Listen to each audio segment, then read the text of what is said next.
4 of Noodle Time. Welcome back. Here with me is the Mileage Tracker OSG. How's it going, sir? What's up, bro? What's up, bro? I'm about to hit 55,000 on 4 years with this damn car. 4 years driving back and friggin' forth from here to Houston. So, ready. Yeah, Not and the ready for club, this episode, but yeah, getting that mileage in yeah, and the club definitely needs to pay your gas money at this point. When we talk about this game, but man, at some I'll, point, please. just a lot to talk about. Honestly, we do have the week off with the Dynamo this upcoming weekend. Although we do have a midweek game to preview later on in the show. Of course, we're going to talk about the Montreal game, a few things that happened over the course of the week, and last but not least, we do have a special feature coming out for you guys. But as you can see right here, I do have the U.S. versus Saudi Arabia game in the background. We'll be starting in a few minutes over here, and man, Gold Cup, Club World Cup. We are setting Jack up for the Flynn. World Cup next year. Jack McLean about to play in the background over here. Soccer, soccer, soccer everywhere, man. I'm ready for it, man. I'm ready for it. It's hasn't been fun following any of our Houston teams right now. Dynamo, Dash, even Dose, man. Even Dose has been it hasn't been fun, watching as of late. So it's fun to watch some of these Club World Cup games going on. Miami beat Porto today. Messi with a damn free kick, but all kinds of shit going on, and Gold Cup going on as well. Obviously at Shell. You got one at Q2 tonight, USA at Q2. Obviously, like you said, summer of soccer for the next 2 years. Summer of soccer for the next 2 years. You said it so right, and it's just insane the sheer amount of not just like soccer events, but also sporting events. We're also hosting the World Baseball Classic next year at the start of the year, like a few months before the World Cup starts, and then just the sheer amount of sports. If you hate sports, it's gonna be a bad couple of years for you because I'm all here for it. I cannot wait to go to as many events as I can. Like for me, it's all about man the enjoyment of everything, getting connected with everyone that loves sports, and all just a mix of cultures. Even though he is not hosting the Club World Cup right now, they are hosting the Gold Cup, which is still we're getting a big And the rivalry final. coming up. Yeah, and the final Energy Stadium. So it's just a matter of man the level of soccer that we're about to get and just the anticipation for it. I cannot wait. It's fun. It's fun, man. I mean, what Trinidad and Tobago versus Haiti and Shell Energy right now. You have Houston versus Saudi Arabia starting here in less than 10 minutes. It's so we'll be focused on that with Jack McGlynn, of course, and then USA. But like you said, a lot going on, man. So it's a fun time. So even when your team's not playing and on a break, you got something else going on. You want your primary team playing, but we'll take USA. We'll take USA, even though they're kind of disappointing to watch right now. They did come off a 5-0 win, but let's see what they do. Let's see what they do tonight. Of course, and just before we get started the episode, we are waiting for a special feature about to start, and without further ado, let's get into it, man. Let's talk about Yeah, let's do let's talk about that game against Montreal, man, because it. it's already it's been a few days, and I'm gonna be honest with you right now. For me, it's been very difficult to stay calm about that situation because we've already seen in a few instances this year, especially at home, that the team has just been playing poorly and some of the players were not really showing up. But the game against Montreal, I was furious. I was extremely furious. I didn't want to think about Houston for an entire week, and I kind of have to be here in this moment right now just to vent my frustrations, man. Because we've I feel like we shouldn't be reviewing this game because we've been repeating ourselves for so long, but we're still gonna do it. And the fact of the matter is that this team, these players, I don't want to blame all of them, but it's just the fact of all these players, all the technical staff, and as a collective unit.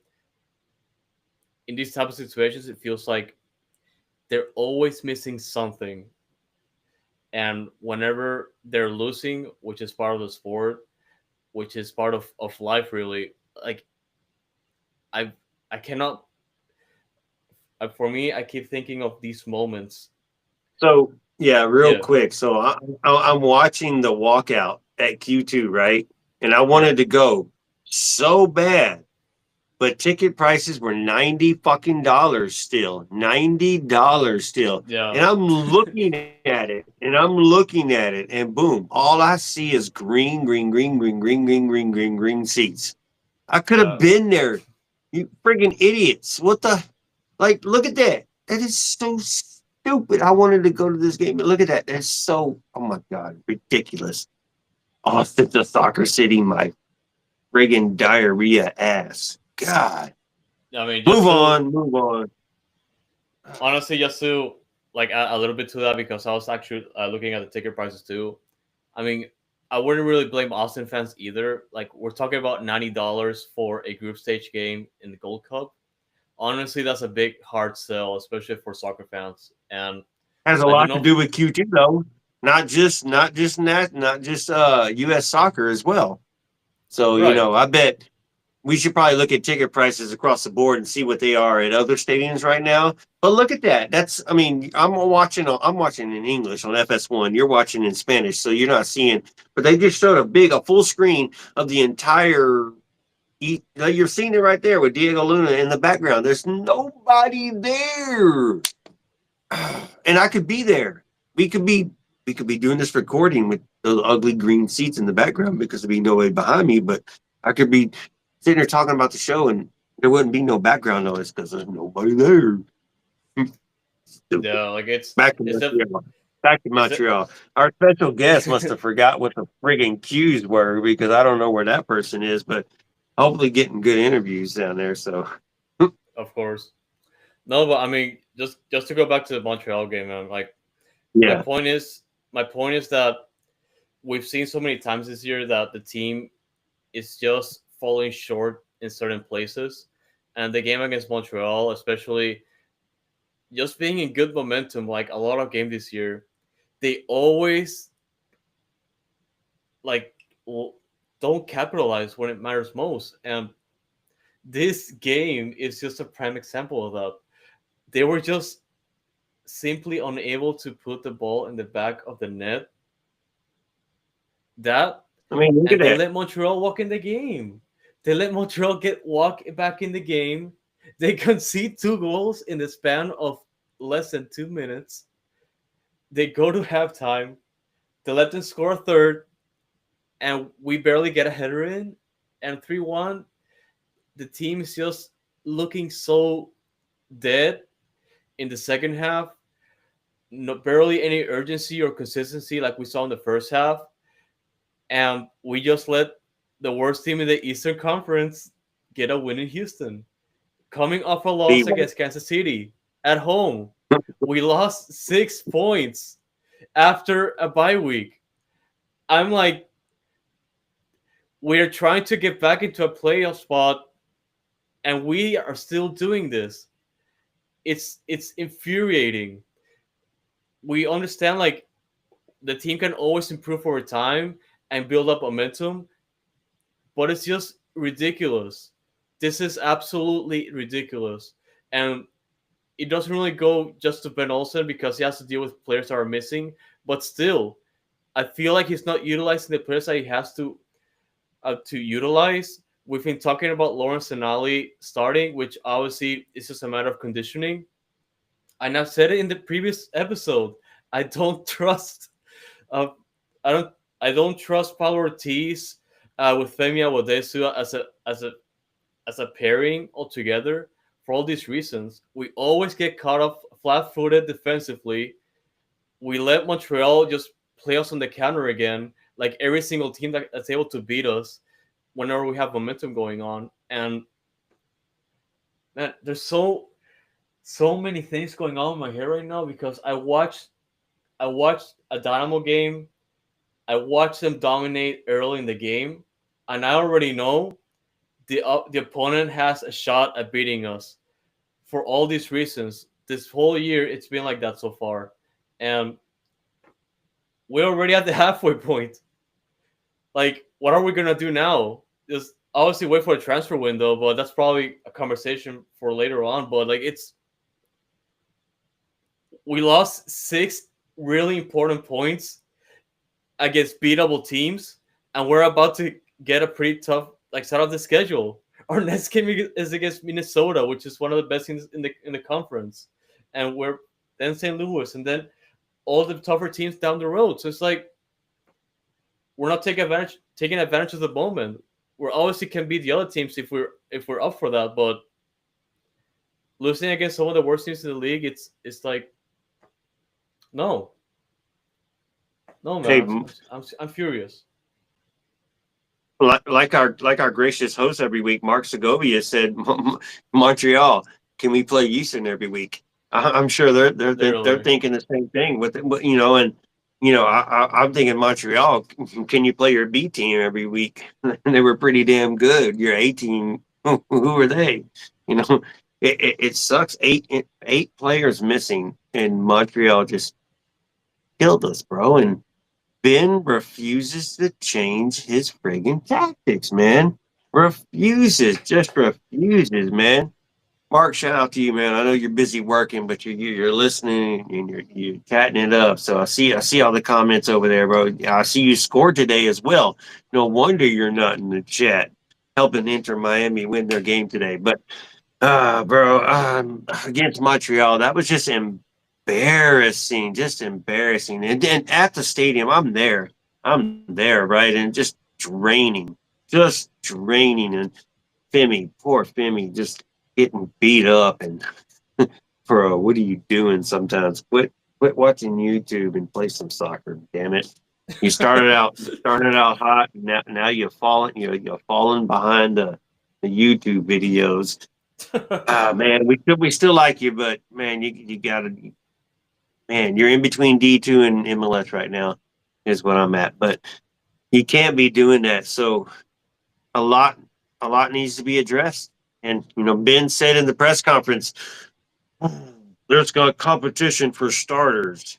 Well, Sherlock, that should have been 18 games ago, bro. Figure it out. Play the rotation. Play the players.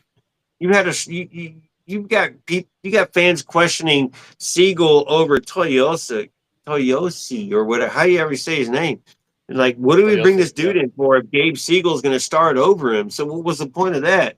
And we see what potential he has. So and yeah, Gabe's got a lot of energy and a lot of heart, and he fights for the ball. Well, I don't know. Well, maybe it's Ponce that needs to be on the bench. Then I don't know what's going on here. Ponce don't fit this system either. Ben got to change. Arr. Yeah, no excuses. Mark says no excuses. There's 1,000 excuses. We just gotta talk about it. But no excuses. We should be better 2 years in a row. Great team. Make the playoffs. Make the conference finals.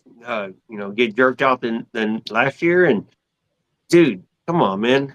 Granted, injuries, Coco leaves, Mikel leaves on the last second. They knew that was coming, though. It was going to, come on, man. There were hints to it. You got to prepare. It's ridiculous. You give up on Sebas. Sebas could have been something that could have been trying. I don't know, bro. Like, there's a lot of mistakes.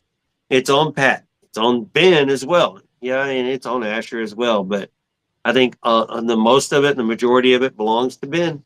We'll get into that later, I guess.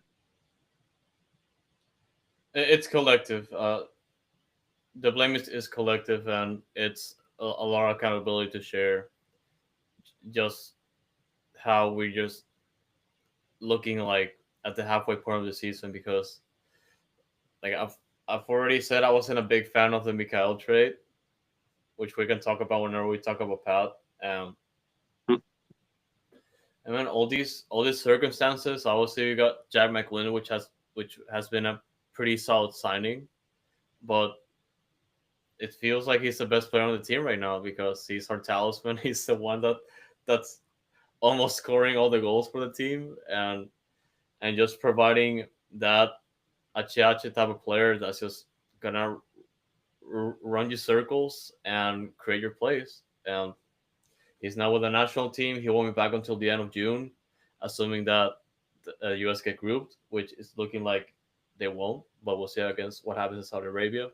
And They advance tonight. They win tonight. They advance. you know, which is worse for Houston because we're about to play Minnesota and it's St. Louis. So yeah, like it's I don't know what else to say. Like we're just gonna keep saying like adjustments are needed. Of course, that still remains to be seen. Like you just said, it feels like we want the best players to be playing for this team. We keep seeing the starters. There's barely a lot of rotation outside of the short rotations with midweek games after weekend games, like the grind we did last month. And man, this team looked pretty good coming out of that month, considering that we've had like a lot of games in between. And June comes in, we had a bye week after the loss to Kansas City, and this is what happened. So it's extremely concerning. It has a lot to do with how we're gonna approach the rest of the season. Of course, we do have like a transfer window coming up, so we'll see what type of reinforcements they get. They've been they've been hyping up the fact that we're getting a lot of resources to sign players, which look, man, it's great, but at this point, we need some sort of game changer or some sort of player that's just like able to revolutionize his team in some way that they're able to succeed. Because well, when this team needs right now is just positive mentality. They just need that type of fortitude to go out there and get more points because they've already fallen behind at home. Fans are very skeptical about home games now. We're playing better on the road for some reason still, but at home, we're not capitalizing on that either. We get we get such a better crowd at home, and the team plays like that. And it's like every single time we get a good crowd, the fans want to be invested in this team. They just shit the bed. What the fuck? Bro, it's ridiculous watching this team at home this year. You know, even the Dash too. It's not a home field advantage at all. Like they have no pride, but you know, there's no leader as well, like you said. And even Mark's over here in the chat, you know, popping all these questions. A lot of this we have in the script ready to go later on tonight, where we're going to debate about some things that you're asking, Mark. So stay tuned as you're working. I hope we'll keep you entertained. Entertained. Don't shock yourself. But uh, yeah, just a joke of a game and a performance, and you know Ben and his excuses, and then 3 times in the press conference saying, "I don't understand the question. Can you rephrase it, bro? Shut up." I don't like Yeah, going to the press conferences, but you know I don't tell Dynamo that yet. Like I just try. I was there at the press conference. I just didn't ask a question. Really didn't want to either. yeah. Not to get beat And up. Not to look stupid. as since we're in the topic of trying to see what this team can do down the road, we can probably start the preview against Minnesota United because that's going to be our next game next week, Yeah, next Wednesday, and it's more so about who is going to be available for this team. And the bigger question, which has been a player that has barely played this year, it's Zinchenko because that's one of the players I've been looking forward to this year, coming out of a pretty big season last year. Obviously, just signing an extension and still missing like a third of the season so far because of a leg injury. Apparently, it's been so bad that he hasn't seen he hasn't seen game time since like February. So it feels like the Ache drunk hamstring injury, but he's not drunk. yeah, and for in this situation, for me, it just feels sad because Shevchenko's just one of the leaders in this team, and I know more than anyone that One, one. Who else is a leader? Artur The only apparently. leader. Who else? Yeah, yeah. Like nobody leads this team. There's no fight. There's no grit. Dorsey like pumps the fans up, but is he a team leader? No, I mean like Sviatchenko is definitely more of a leader compared to Artur, the team captain, Yeah, of course. absolutely. But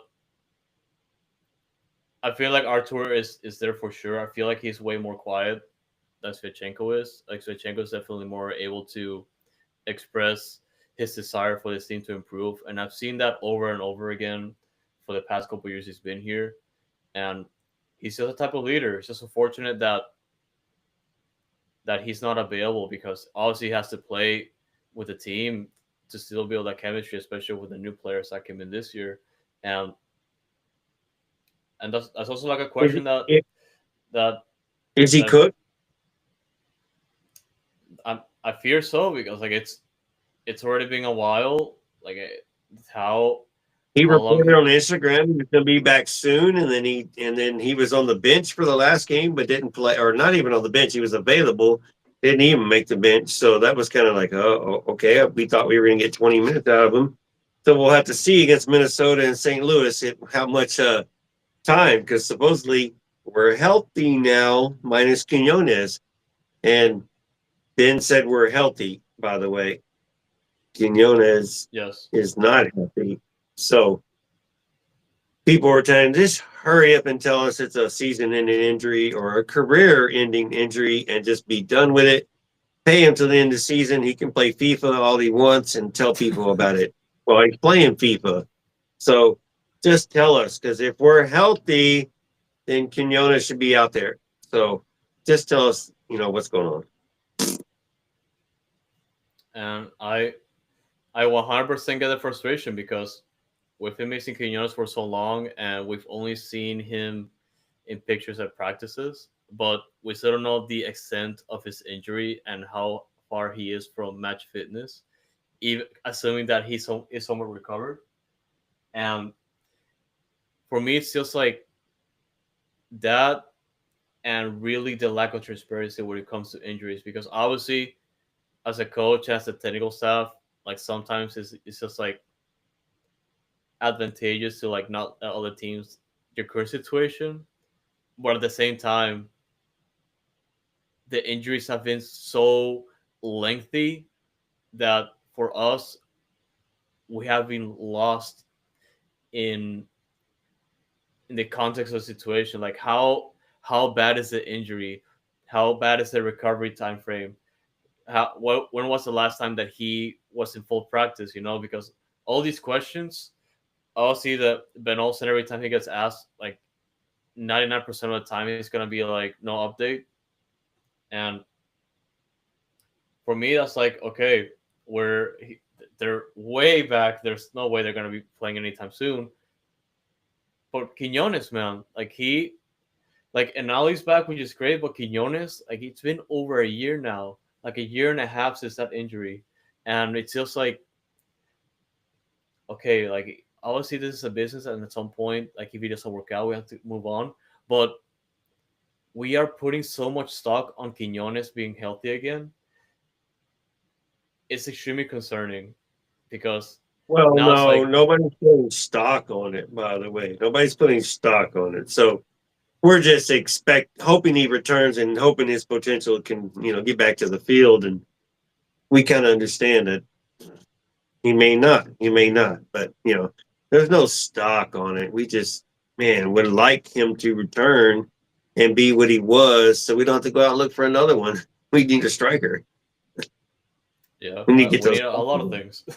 Well, Yeah, yeah, center back, absolutely. midfielder, like an Mhm. game changer, whatever. I think Older defense, put Escobar in the middle. You gain a lot of experience right there. we're good with goalkeepers, but we need a little bit of everything right now. Yeah, I Yeah, don't know and what the as Mark says right there, go ahead. yeah Mark. He kind of mentioned it correctly. Like I don't think Quinones returning turns this around. Eric is important. No, Eric Svechenko no, no. is important because he's a vocal leader that holds his peers accountable, which is kind of like what I said. He's gonna vent his frustrations and be as transparent as possible. And Artur is a silent leader and rightfully so. We need a voice in this team. Uh, Need a voice. Hashtag a topic later on during the show. yeah. Well, yeah, man. I don't know what to expect against Minnesota. Well, happy birthday, Dylan Walkers. I don't know how Yeah. it's gonna go, Happy birthday, but Dylan Waters. Expect a loss. Happy birthday, Dylan Whoppers. Expect a loss. Happy birthday, Dylan Whoppers. I don't know. You don't know what to expect anymore. I don't That's why know. you watch the games. That's why they played the damn games. But this is just getting embarrassing. The lack of performance that we're getting weekly, from time to time, and the poor excuses that Ben gives you as well. This is gonna be a matter of proving themselves and see what happens differently against Minnesota. They got the week off. I don't know how they're gonna deal with that.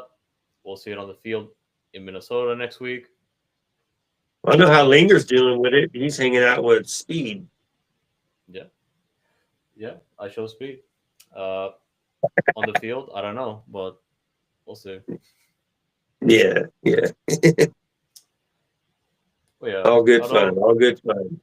oh yes, and of course, and I guess with that we can definitely just move on to the next topic, which, like I've said already a couple of times, we do have the transfer window coming up, and Well, hold on.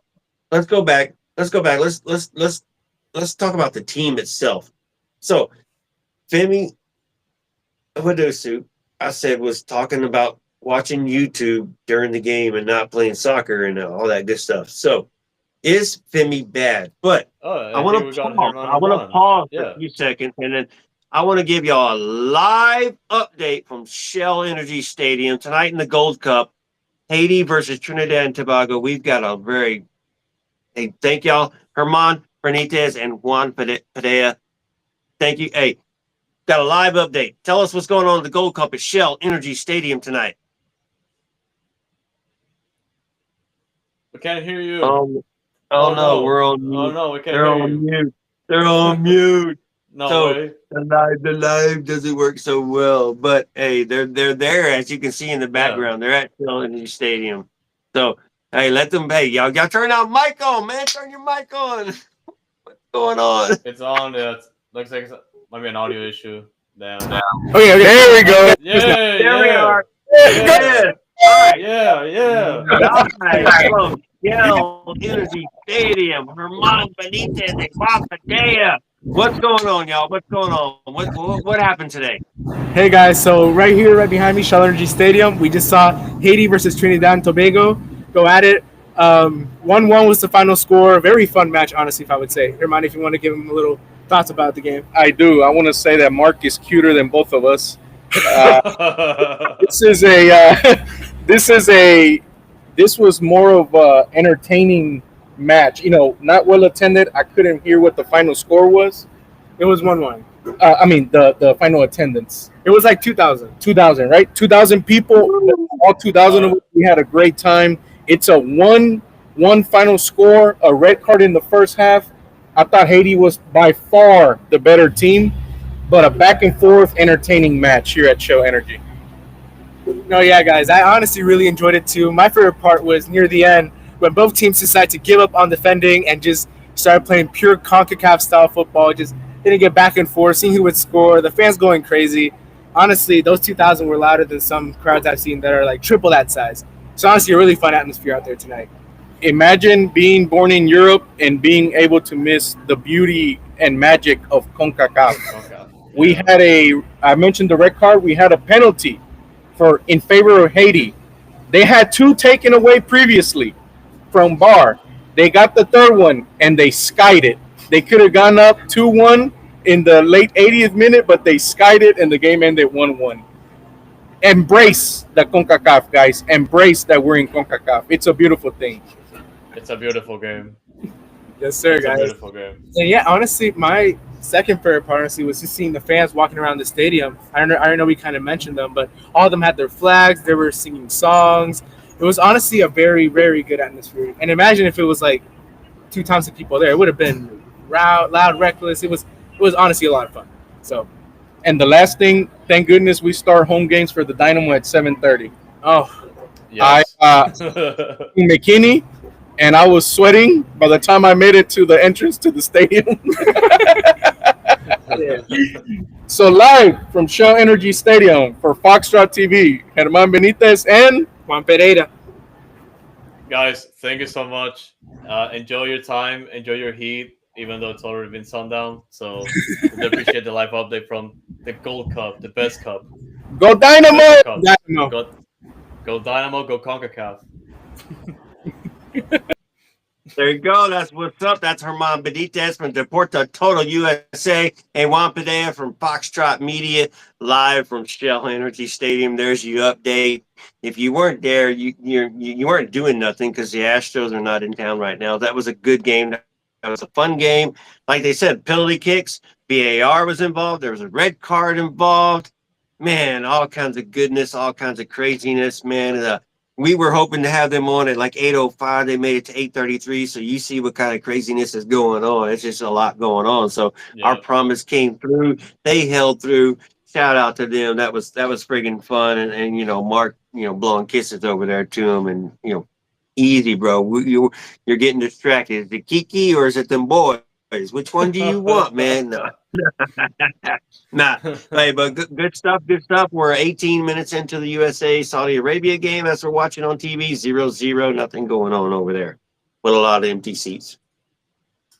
Yeah, like it's ridiculous that they try to charge $90 for those seats, and it's like empty.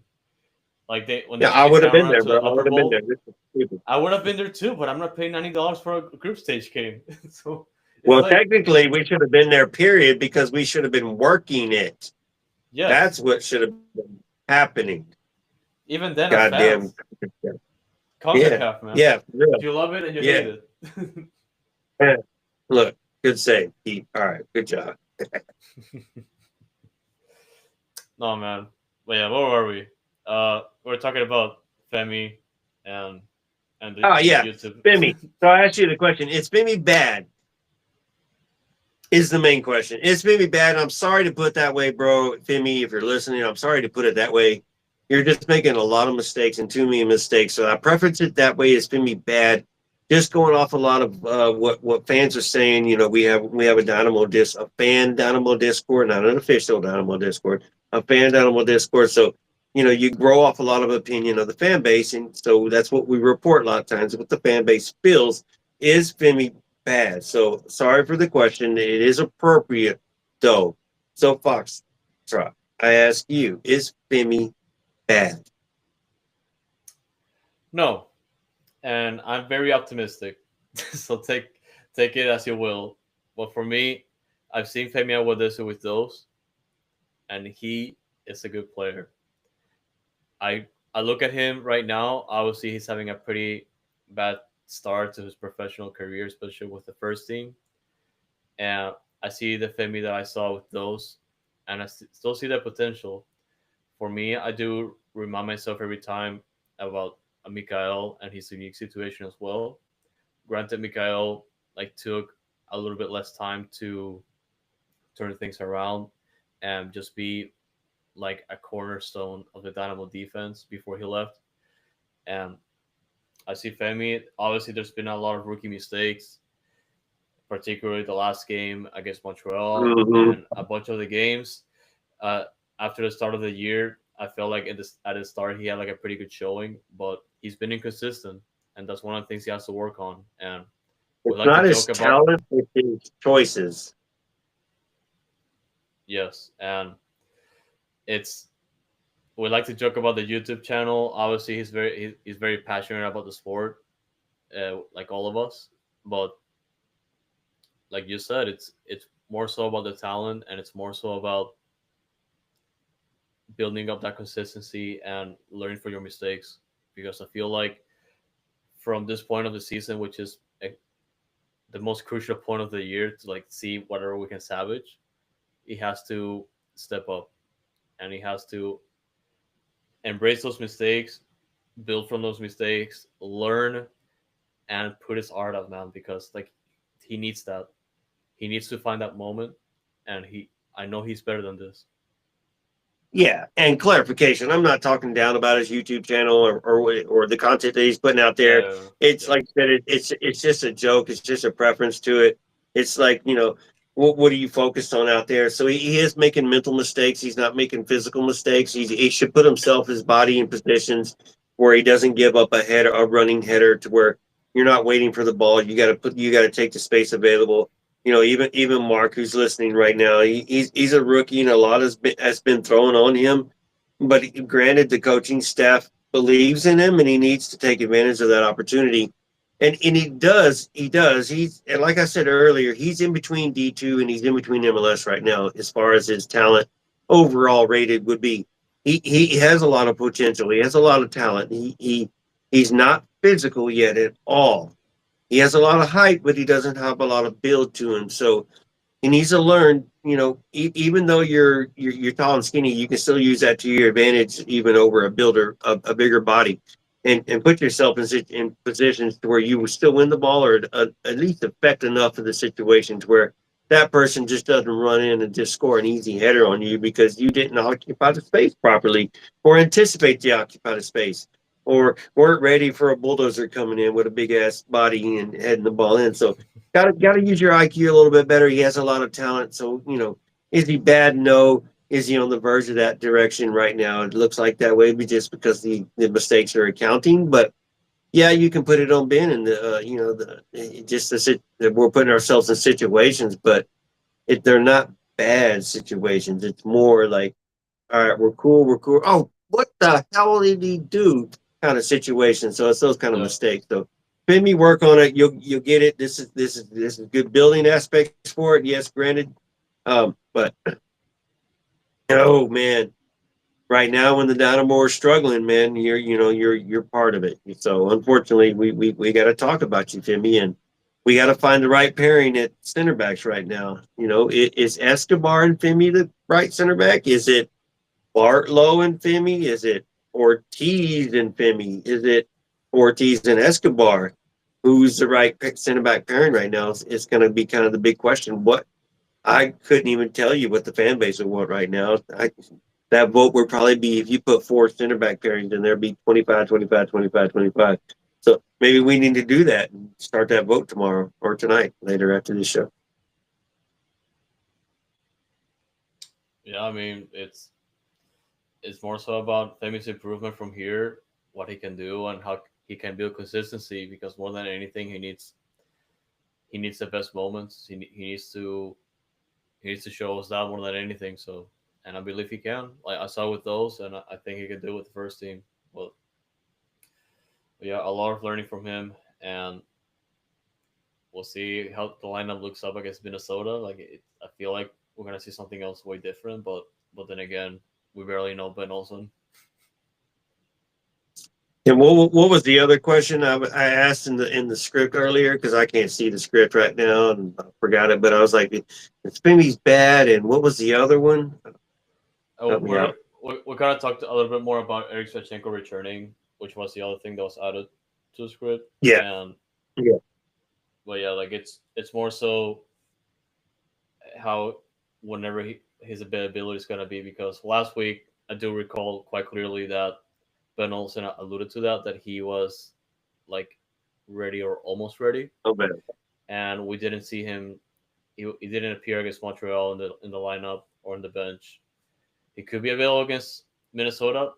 We don't know for sure, but whenever Ben Olsen kind of says or gives us more details about a player's availability, for me, I always think that they're pretty close to ready, but we'll have to see that. Yeah. Get well soon. Hurry up and be back, bro. We need you. If you're back, you're back.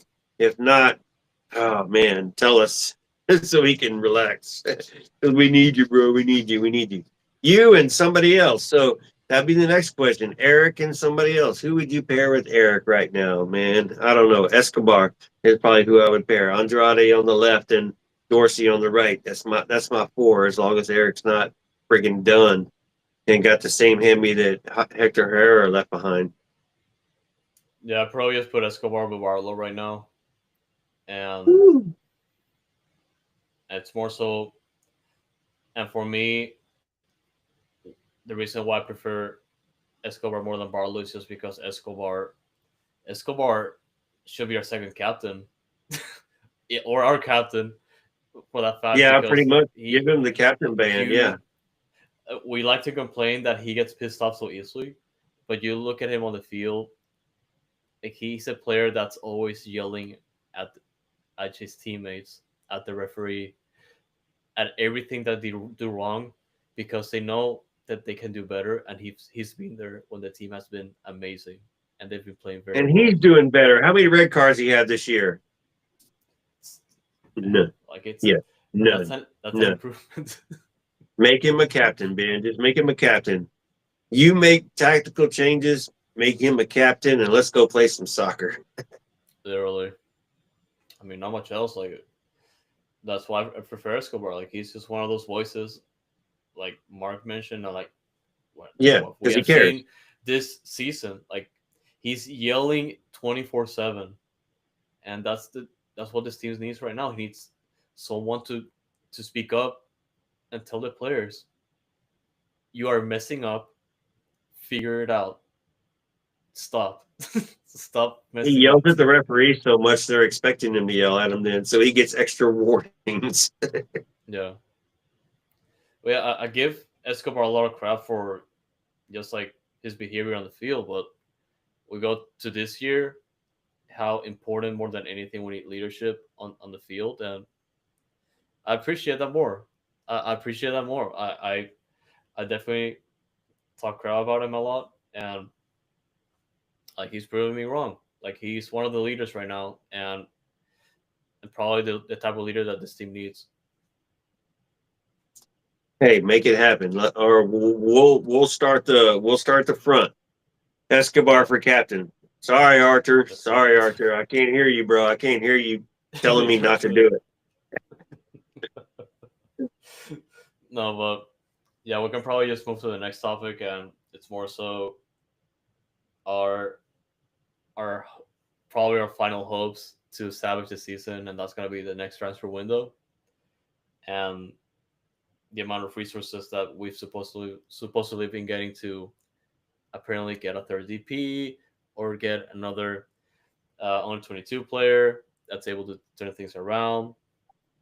Still remains to be seen, but apparently we are on the radar for two players already, and I feel like it's been in the works for a while, but we may not find out more up until whenever the transfer window comes in, which is at the start of July. But well, should you got more info on that? No, bro, no. And I hope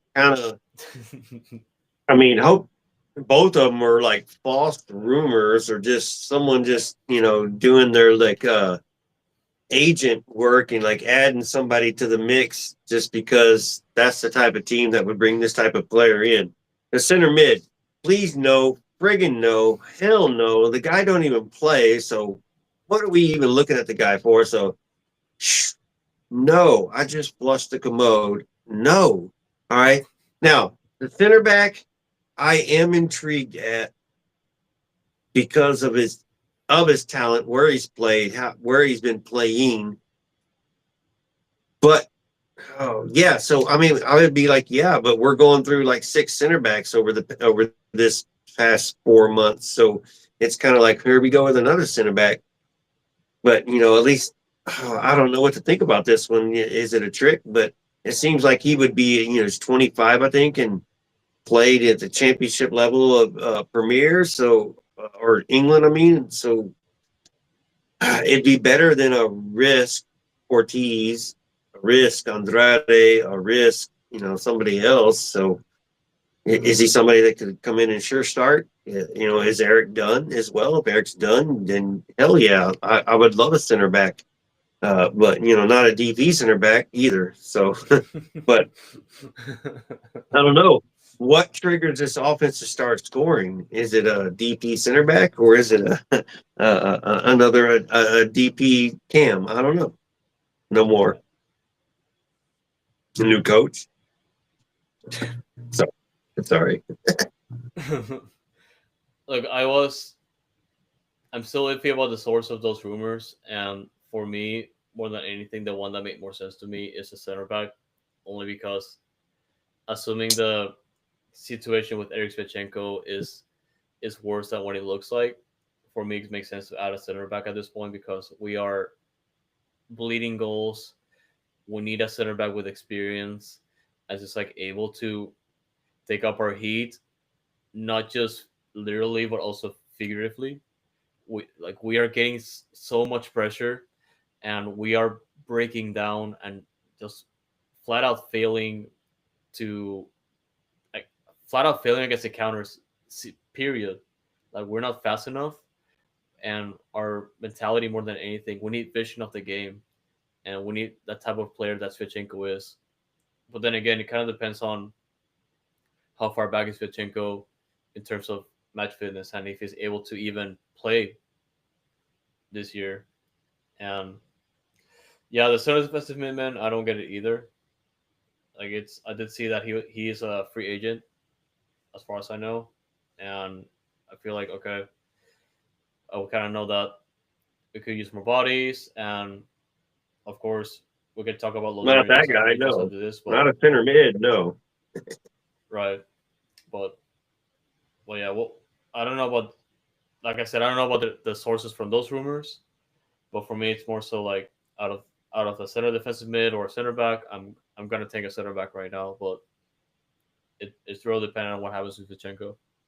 Yeah, and that's okay. What we do here is we just talk about stuff. We can talk about rumors. It doesn't make the rumor real, or it doesn't make the give the rumor any more validity. It just something to talk about and gives us a reason to talk about that position as well, or those positions as well. But center mid, no, unless that person is making a mark, no. Center back, yeah, I would love a center back, just the one that I can pen in instead of pencil in. Who's our center back? So we'll see as we move on, and Mark is common as well at this point because of the results and the place where the Dynamo are. If it ain't a third DP that changes the game, then we just need to leave let alone and just roll the dice with what we got.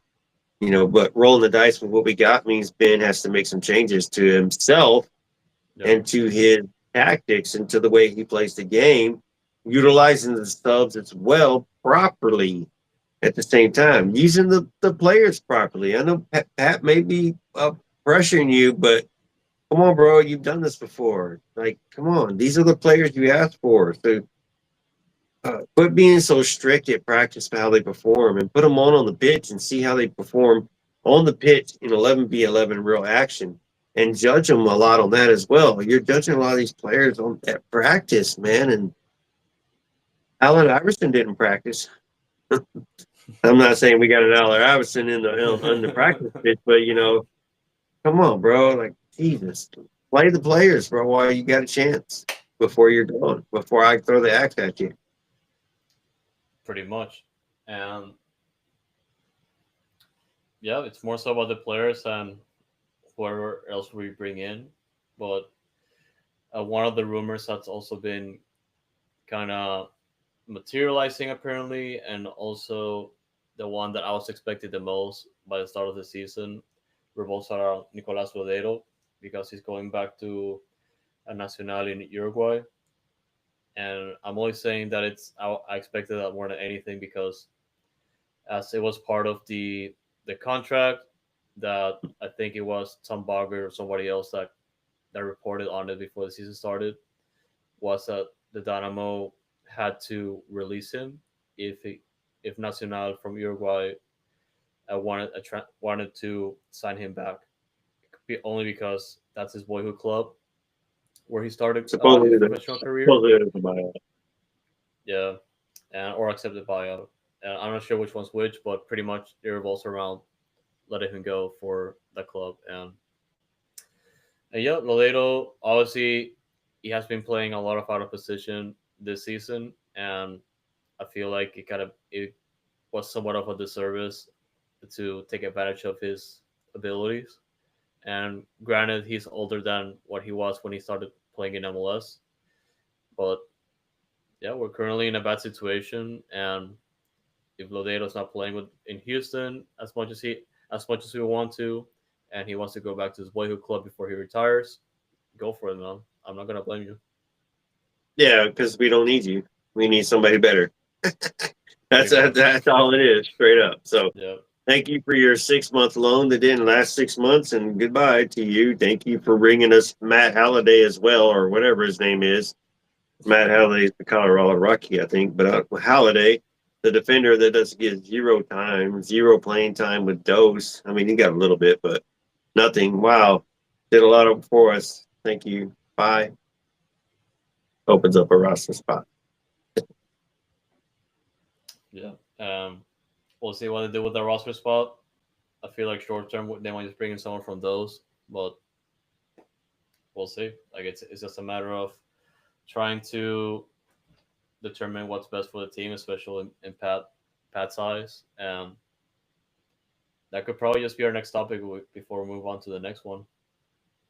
Well, yeah, I guess, I mean, time's moving along, so I guess we should start hitting those other topics before we run out of too much time and lose the listeners. So let's get into those good debatable ones, man. Pat Onstad, man, a lot of people, and obviously I'm still in the camp of giving Pat Onstad a chance, especially with Yep. like the season turnout. But Same here. this is probably the most concerning period he has had with the team right after making our first playoff appearance. Because obviously we had a lot of concern, especially at the start of the year, about losing Mikhail so early without a backup plan or actually someone that's just able to cover for him. And obviously losing out on Hector Herrera and Coca Carrasquilla, pretty much our drivers of our offense for the past few years. And our offense looks different. Of course, where production is still there, but we're still having issues putting the ball in the back of the net and still looking always for the perfect shot because we are always going to run the ball inside the box until we get the best chance. We are not going to shoot outside the box unless your name is Jack McLean, and we are going to struggle against the bus whenever it's parked. And that, on top of the defense that has been struggling against the counter, and our goalkeeper core, look, it's cool, but if the back line gives up on the goalkeeper, we're going to concede goals and we're going to lose games. And we're now below the playoff line with halfway the season left to go. So Ridiculous. So you talk about Pat. I put the majority of the blame on Ben over Pat. Pat is doing the work looking for players, finds a list of players through the scouting network that we have provided with us, and then goes to Ben and like, hey, this is what we're looking at, blah, blah, blah. Off of Ben's request, right? This is the type of player I want. So they go out and look for this player. Come up with a list and then go to Ben like, hey, all right, which one do you like? Which one do you want us to look into? And he tells them, man, and they go out and they look at this player and they're like, all right, cool, he looks good. And, they bring his player on. So I think the majority of it goes to Ben over Pat. Pat does sign these players and he needs to make more decisive decisions and quit relying on Ben like, hey, let me choose my players. I'm the coach. I can only coach my players, blah, blah, blah. But, I think Ben as well looks like a one-trick pony with his tactics. He only plays one formation, only plays one style. He doesn't change. He doesn't adjust. He doesn't do anything to me is what's funny. And Kenny Bunny gets up and he's yelling at players, but it's definitely only on like set pieces where that's his majority. And the goalkeeper coach, you see him up talking to the goalkeeper, but it's like it's hard to talk over Ben and to tell these players like, hey, it's okay to play a little bit different, man. It's okay to play a little bit different, but Ben's got a hold on everything. Is what I think it is. And I think so. We got a micromanager for a coach, man. So he's got to let loose a little bit, or I'm gonna let loose on his ass, and you're fired. That's what's gonna happen. I'm sorry, not sorry. I mean, we're all frustrated, and there's a lot of blame to go around. But yeah, it's more so who gets to blame more, and for me, it's shared, and it's more so on Ben rather than Pat. And I've been giving a lot of credit to Pat. I've been defending him a lot, but we gotta say like it Well, and is, Mark makes a like good we point always do. too, Yeah. Foxtrot. Yeah, Mark makes a good point right there with that one comment. With Pat does look bad for not being prepared for Mikel. Like I said earlier, Mikel, we knew people were hunting for him, and yeah, it was close to the season, but the window's still open, the opportunity's still there, the chance is still there.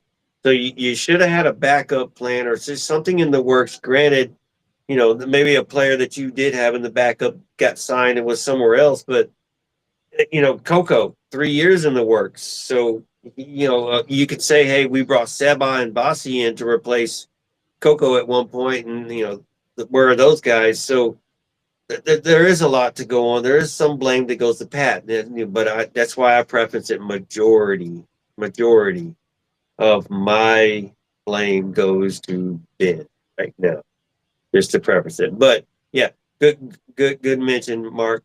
Thank you. Yep. And uh, I was gonna say pretty much that. Like some of that blame goes to Pat just for the lack of preparation uh, ahead You're of right. of a tough season that they still had a lot to prove. We lost Achache, we lost Coco, we lost Mikhail very like days before the season started without really a backup plan or just relying on the players that you had right now. Which look, it's fine, but if you look at the contributions that all those players had with this team, it's tough to replicate.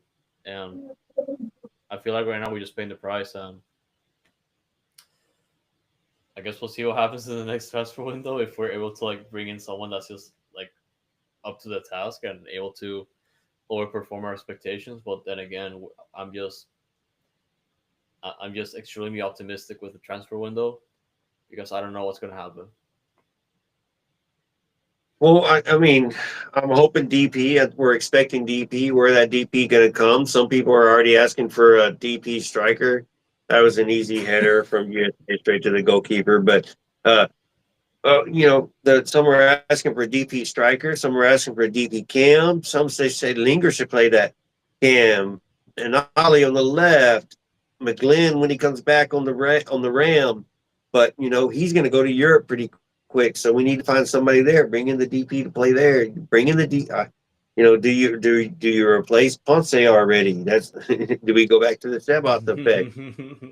You got Art, or you have Reigns playing next to Arthur. Do you bring in a more efficient center midfielder to play next to Arthur as a starter, not as a potential player like this CM that was a rumor to us that is just crap, and like, bro, you're in the kitchen cooking right now. You're not even playing soccer, so erase that rumor.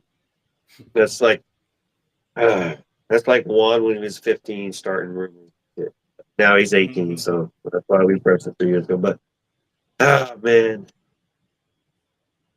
I don't know, Mark. Is it a possibility that McGlynn is gone by the end of this Gold Cup? That is a very good question because we expected to keep McGlynn for a year, possibly a second year, and then he'd be gone.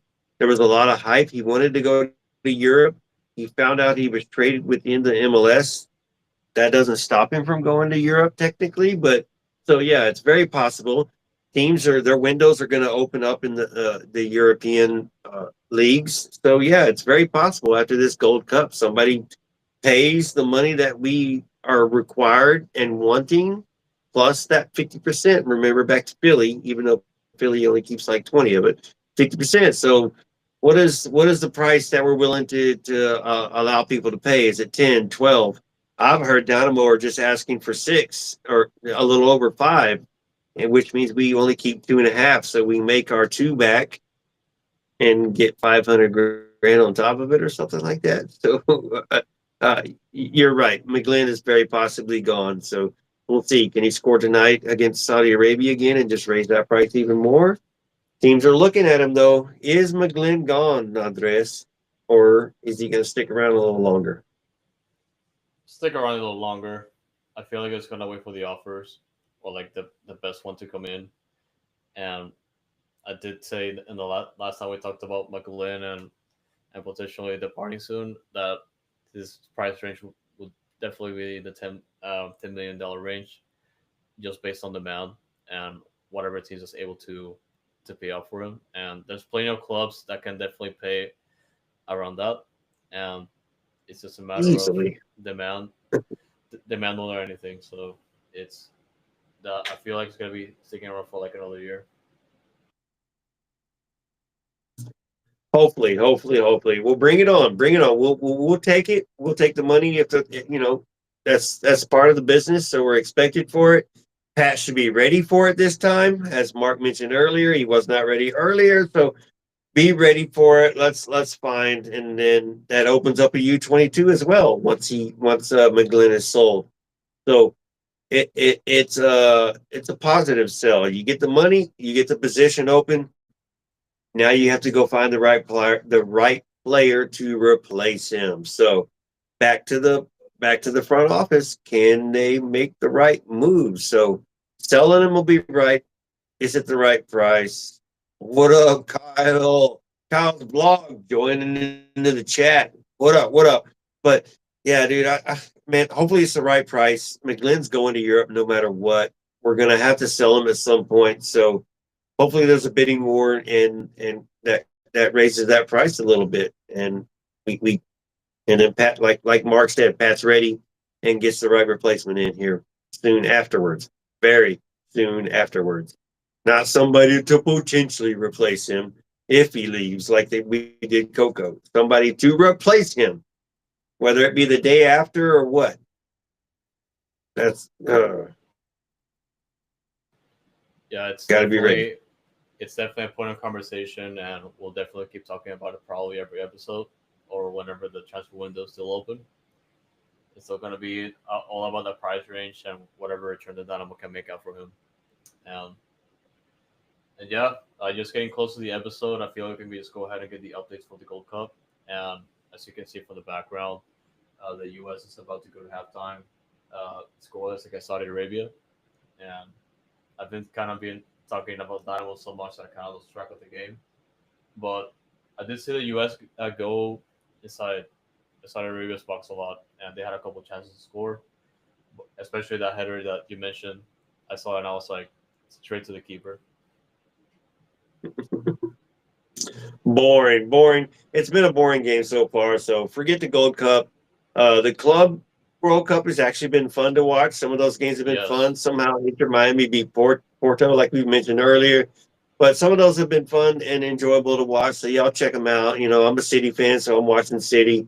Could have done better. I'm checking out the new players that the City signed. So there's a lot of new players playing for these teams too in the Club World Cup. So looking forward to it. Looking to more games. Checking it out.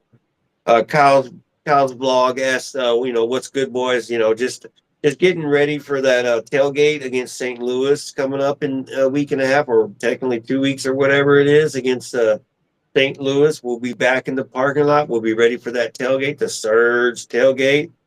Yeah. And we'll have our our BYOB. We'll have some food.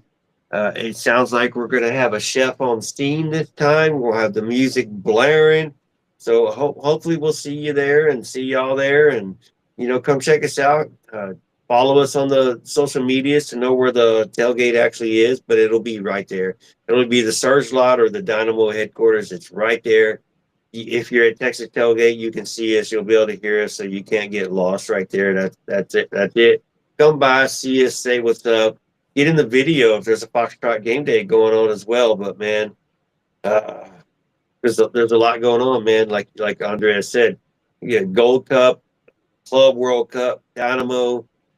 Got Dash are still playing right now. Dose is on a break as well. Tailgate coming up pretty soon in a week and a half to get ready for. So y'all be ready, man. Y'all be ready. Get your tickets. I want to see y'all out there. All the things going on at the same time. And honestly, the Club World Cup is very entertaining. A lot of people have been talking down about it, and I've always been in favor of having like a club competition to see who's the best one. And I like this formula. I like it a lot. I like the games that I've seen so far for the most part. And man, I really like this format, and I hope it sticks for the next 4 years, and get better teams down the road.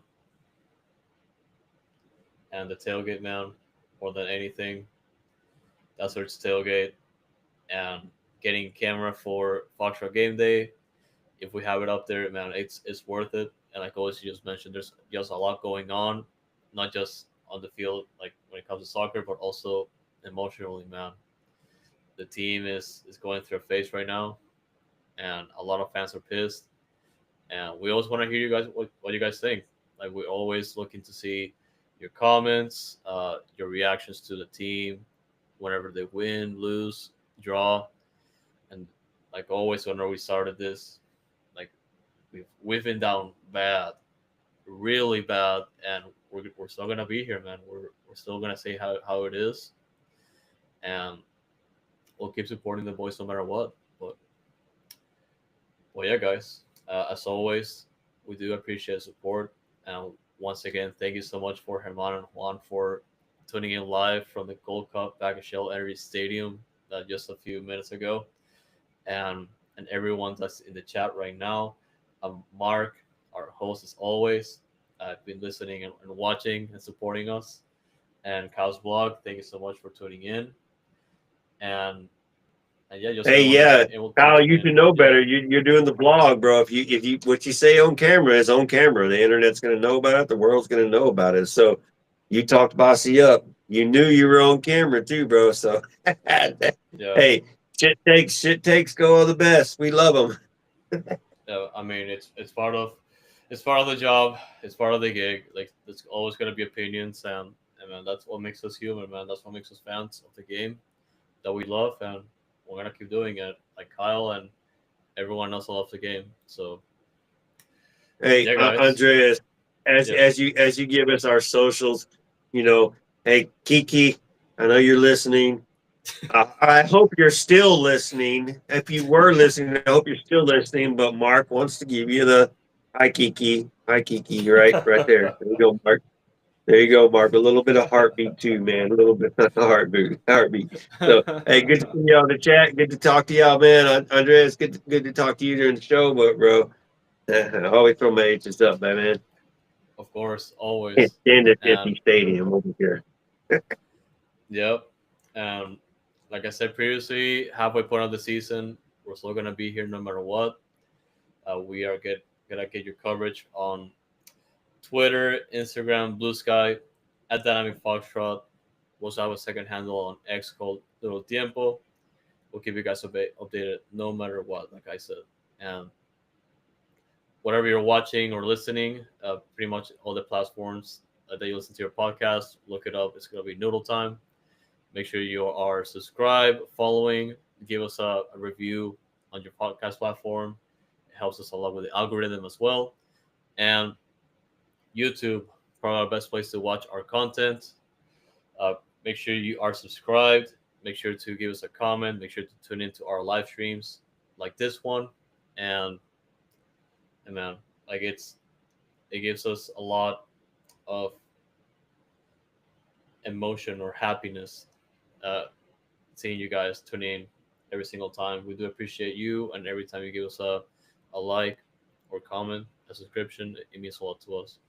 And Ghost TV, man, I'm gonna keep saying it. Ghost TV is a good platform. If you haven't checked it out, I highly recommend it.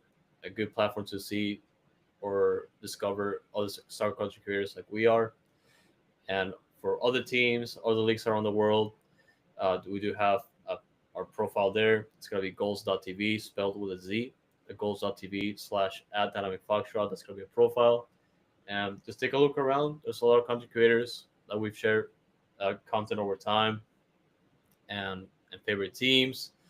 It's very cool to see. But yeah, man, like it's been a it's been a tough week or so. A lot of emotion flowing in my veins right now, and we'll get back at it next week. Let's do it. Let's do it. I'm ready for it. Got to get Dose back, but we still got Dose. Still got Dash. Still got Dash playing this weekend. So y'all check me out on the Dash Dispatch. Andreas will probably be there as well in the next episode. Well, we're at the midway point in the Dash season, so check us out. Dash Dispatch, also on Fox.tv. Dash Dispatch, Foxtrot Game Day, Instant Ramen. We got it for you guys, and we love doing it. So there, guys, we do appreciate the support. Thank you so much for tuning into this episode, and as always, stay Noodle, y'all. Thanks, up.